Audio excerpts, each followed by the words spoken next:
Hey, howdy, hey, and welcome to the Catchin with Carter and Fam podcast here on YouTube currently, and hopefully going to be on more platforms coming soon, definitely this year. This is number 16. Happy New Year to you guys all. I hope you guys all have a very successful year and a great year. It's been a rough start already for some people.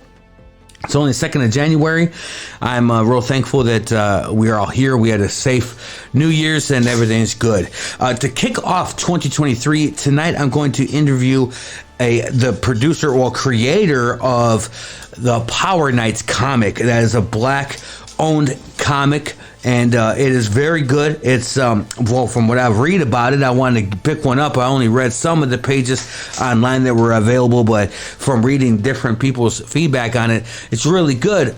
I want to interview him about his comics, but the reason why I originally got a hold of him, though, is because he is putting together a Comic-Con over there, basically a Comic-Con over there in San Diego.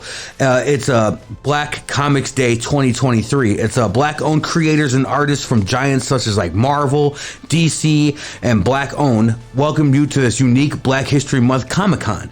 So, even though it's not in the Illinois area, you already know I'm about supporting a good cause and learning new things and meeting new people.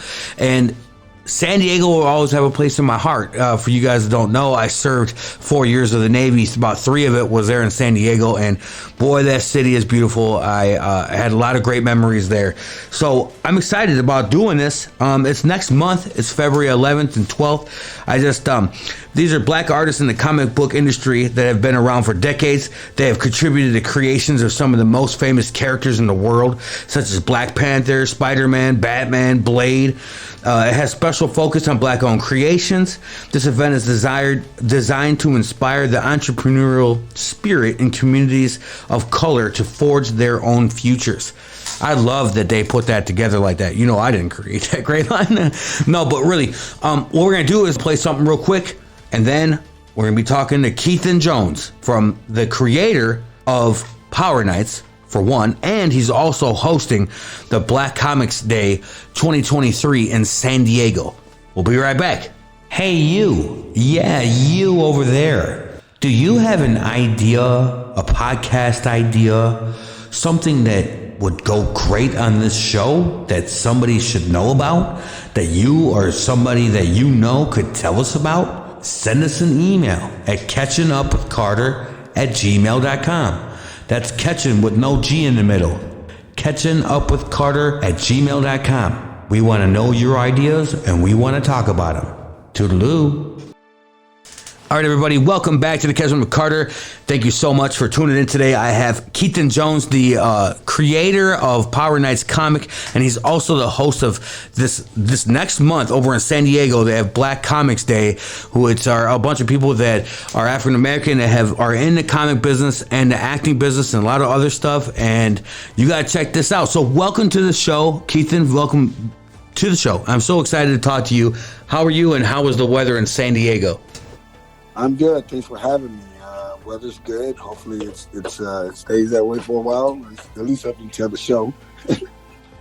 Yeah, it's primarily indoors. We do have we have an overflow area, so there'll be some activities outside as well. Well, I want to hear about this and talk about the show. That was my first intentions, but then when I realized who you were, I want to learn about your comic. You're the creator of Power Knights, correct? Power Knights is something that's been with me since I was 11. I created the characters when I was 11 years old. And I went off to do professional graphic design for many years in my young adulthood. But the Power Knights, the characters never really left me. I always drew them in my free time. So fast forward to 2013, 2014, I'm working at a marketing company doing graphic design, and I just, this little voice in my head just kept getting louder, telling me that it was time for me to really do something with do my own thing and do something with the Power Knights before I get too old. So I sat down and, wrote out a script and went ahead and put a publishing brand together called KID, which stands for The Kid and He Never Dies, KID. And so under KID, the Power Knights is the first comic that I published that's self-owned. And so that's the origins of it. And so I've been working on Power Nights and touring around different Comic Cons for the last 6 years or so, promoting the book and promoting Kid. That's awesome. Who inspired you? Like when you said 11 years old, what were you reading when you were 11? Who were the people you were looking up to? Well, what initially inspired Power Nights, excuse me. What initially inspired Power Nights was the new Teen Titans. I was a big Teen Titans fan when I was a kid. And so that sparked my imagination to create my own team of superheroes. And that's where Power Nights came from. But the actual act of making comics and drawing and all that stuff, that was inspired from watching Star Wars. So Star Wars was the genesis of everything I'm doing. I knew there was a reason why I was supposed to talk to you. I love Star Wars too, so I'm glad. I didn't expect you to say that, I guess, but that's dope. I had just contacted a couple people that do some stuff for Star Wars too. I hope I get a chance to interview them. But yeah, I'll be excited for that too. But so, what are your plans now? How many series of comics have you had? And let's start with that one. How many different series of comics do you have right now? As far as like self-owned and self-published, Power Nights is the only comic that I actually own. But as far as making comics, I've lost count. Because I work for other, I don't work for, but I have clients that are other publishers that I do work for. So, for instance, I work for a company up in Canada called Vortex Media or Vortex Comics. And they have a book called Chaos Breaker that's in comic shops across the country. And I don't write it or anything, but they hire me as the artist. And then I have there's a company up in Los Angeles called Thingamajig, which has a new book out called Me and Mr. Jones. And that's a book about the descendants of the famous movie monsters like Frankenstein, Dracula, werewolf, stuff like that. And so that's something they put together and they're having me doing the artwork for that. And aside from that, it's just a hodgepodge of different publishers and independent creators that I do work for. Awesome. I guess I just wake up in the morning making comics, whether it's my comic or someone else's. That's a pretty cool story. I think a lot of people would love to say that. I guess what I meant, maybe I said the wrong thing. Maybe not series, but you have the Power Nights, but you have like more than one. Oh, yeah, it's a 6-part series. Yeah, there we go. So, but you have more than one series of them too. Don't you have like a second one coming or a third one? Yeah. That's what I meant. I apologize. See, I'm a rookie at saying the right things. Yeah, it's all good. So what you meant to ask is how many issues do I have? There we go. Issues. Yeah. So it's a 6-part series. Issue 2, I'm trying to debut at Black Comics Day, which will be February 11th through 12th. And so right now, issue 1 is out, and what was I gonna say? Oh, issue 1 is out, but there's 2 versions of issue 1. There's the English version and there's the Spanish version. Because a couple of months ago, I was doing a show in Mexico, and I figured, why instead of just bringing the English version, let me get it translated in Spanish. So there's 2 versions of issue 1, and I'll do the same thing with issue 2. Okay. But ultimately, to answer your question, it will end after issue 6, at least that first volume or that first story arc. How has people received your work? Has it gone really well? Oh man, yeah. I mean, I'm still here doing it, so like I've been doing it for 6 years. The thing is, I actually got up to I actually released 4 issues. But what I decided to do earlier this year was like, instead of continuing to go ahead and finish, I wanted to. Since the book kind of got pushed back, it should have been done a couple of years ago. But what I decided to do was reboot it for a wider audience. I was really dealing with it was a local release. So I was like, you know what, I want to release to a wider audience. But before I release to a wider audience, Let me go back and remaster some of the stuff in the book that's out. You know, like there's some scenes I added. There's some stuff I redrew, recolored the book because I originally released it back in 2014. So I just wanted to brush it off and then go back and have it, you know, have it where I want it to be before I release it to a wider audience, which is the process that I'm in now. Because this last summer, I was a special guest at San Diego Comic-Con with all the trappings and the media and all that stuff. I was like, well, before I do all that, let me get this book in order exactly where I want it to be. And so I've been riding that wave ever since.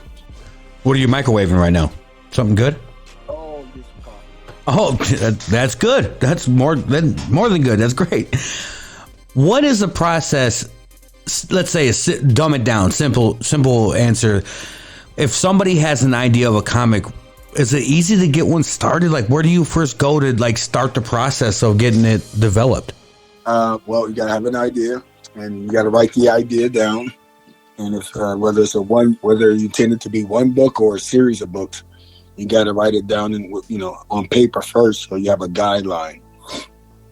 So once you get that in order, once you have something written down, that'll let you know how much is involved, what you're going to need. Basically, it's like, oh, okay, so this is going to be 20 pages, 22 pages, or 50 pages. So that means I need to budget out how much that will cost me to print a 50-page comic, whether it's going to be in black and white, whether it's going to be in color. Do I need an artist? Can I draw it myself? Do I need a colorist? Can I color it myself? Because everything has a price tag.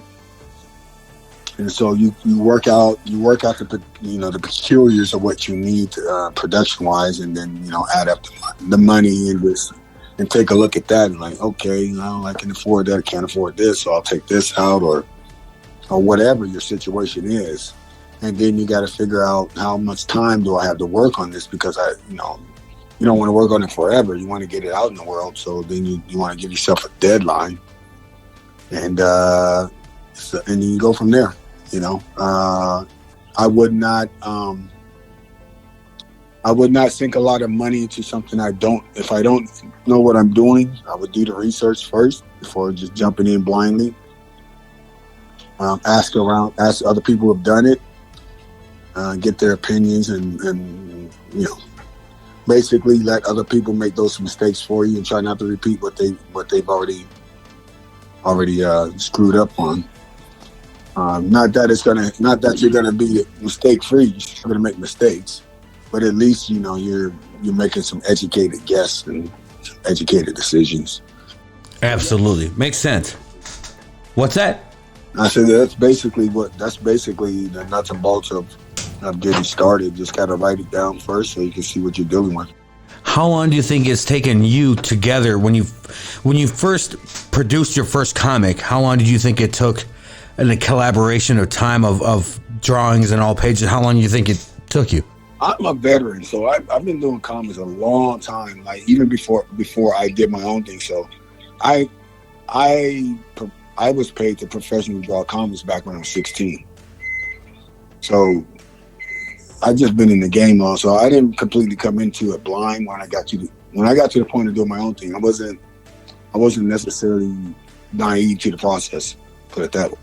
I got you. So what inspired you to host this event? You have Black Comics Day 2023, February, 11th and 12th, correct? Right.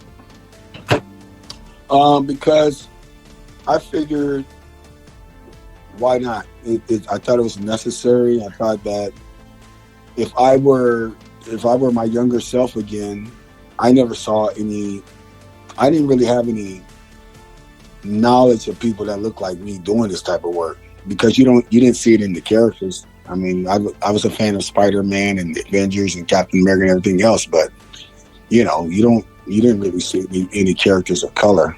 Right. So I figured, well, I'm in a position to make some changes in that respect. So I was approached there's this library here in San Diego called Malcolm X Library. So back in 2018, I was approached to do something for Black History Month.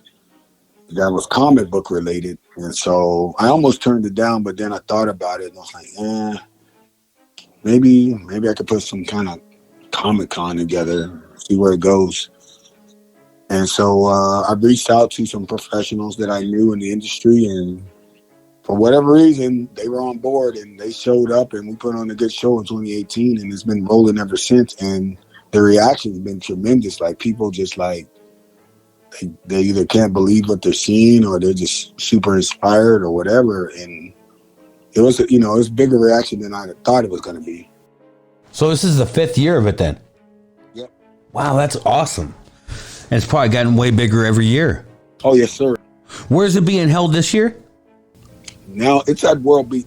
For the last 3 years, it's been at World Beat Center, which is one of the main tourist attractions in San Diego, Balboa Park. Oh, yeah. Balboa Park, of course. I remember that. Beautiful park. Tell me some more about the event. Like, how much does it cost to get in? And, we'll start there. How much does it cost to get in? It is free to the public, free parking. Okay. There's food there. Food's not free, but there's food there. There's it's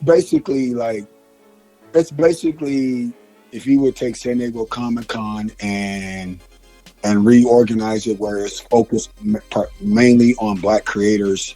It's that same kind of deal, except it's an all Black event as far as the artists that are representing. But it's open to everyone to come and enjoy it. So it's a cultural event. So it's like how everyone celebrates Cinco de Mayo or St. Patrick's Day or one of these other cultural events. Even though they're not from that heritage, you can come. You can still come and enjoy it and have a good time and just basically do something different, Absolutely. That's what's up. That's how it should be. I like that. You guys open mind, and open heart. What who are some of the people that are coming? Well, most of the creators there are Black-owned businesses, Black-owned publishers. As far as our special guests, we have Rodney Barnes. Rodney Barnes is a Hollywood writer, producer, and he wrote shows like The Boondocks, Everybody Hates Chris. He's got this show on HBO Max called Winning Time, story about the Lakers. He did the Wu-Tang Clan American Saga. And as far as comic books, he's got a very popular comic out called Philadelphia, which is a horror book. And he also writes the Mandalorian for the Star Wars Mandalorian comic for Marvel. Okay. There. And then I have Kevin Grievous, who's a writer, actor, producer himself. He's the writer behind the movies, the Underworld movies. You know those movies? Absolutely. Yeah, he's the writer behind Underworld. He's also one of the werewolves. He's the big black dude and werewolf dude. I don't know if you remember, with a deep voice. Yeah, I do remember. I know exactly what you're talking about. Yeah, that's him. He's also, he'll be there, and he's written so much stuff I can't even list. Like, he's worked for Marvel, DC, then all kinds of movies. I wish I had the list in front of me, but he's got a long D&B list. He'll be there. And then there's John Jennings. Now, John Jennings is he's made a name for himself. He's up and coming superstar. He works from Abrams Books. Abrams is a major publisher in the world, but he's primarily known for adapting Octavia Butler's books Kindred and Parables of the Sawyer. Now, Kindred is a new series on I think Hulu. Okay. And that was released a couple of weeks ago. So he is part of that whole lineage of series, and among other things. So we got some pretty good heavy hitters there, and then we have they'll be on panels so you can pick their brains and ask questions, and see go back and forth with those guys about their processes and see their work and all that good stuff. So other than those special guests, you have other authors, and you also have you have like clinics, or what do you have going throughout the day? What are some things you'd see if you go to your event? Well, the rest of it is the core of what it is. It's just a collection of Black publishers in comics. These guys have worked for all the major companies like Marvel and DC, but primarily this is an opportunity for them to show you their own stuff instead of they may work on Spider-Man in the day or work on the X-Men in the day, but this is the passion project you'll get an opportunity to see and hear them speak on and buy and stuff like that. There you have it. I love it. I think it's a great idea. I wish I had the cash to get out there and go there, because I would go to it. It sounds like a great time. I would definitely network with a lot of people there. What is a way for people to find out more information on the event? I mean, you have a page on Facebook and stuff? Go to the Eventbrite page. Go to eventbrite.com and then in their search field for shows, type in Black Comics Day 2023, and then you'll get all the information that you need to know about the show, including virtual tickets, free tickets, or you can go to my personal website, kid-comics.com, and you can see not only my stuff and stuff about the Power Nights, but also there's a tab for Black Comics Day that you can click on and get information there as well. There you guys go. Black Comics Day. You got to go check it out. It's in San Diego. A bunch of people that are Black owned but Black created comics, and other people that are going to be there to speak. People you can meet, guests. You got to check this event out. It's been going 5 years strong. It's in San Diego. So go ahead and check them out on Facebook. I saw that. Eventbrite also on there as well. And in his page too, Kid-. What'd you say, Kid-? Comics.com. Yeah, sorry about kid-comic.com. There you have it. Keithan Jones, thank you. Author of the Power Nights comics, and then also holder of this event for 5 years straight. Thank you so much for your time. Oh, thanks for having me, Jeff. Absolutely. Thank you for spending an hour of your time with us. Now will you do yourself a favor? Check us out on Catching Up with Carter and Fam Show. Do yourself another favor and follow us on Facebook, YouTube, and Insta. Our dog's also up there, so you'll be doing yourself a third favor. And we'll see you next week. Toodles.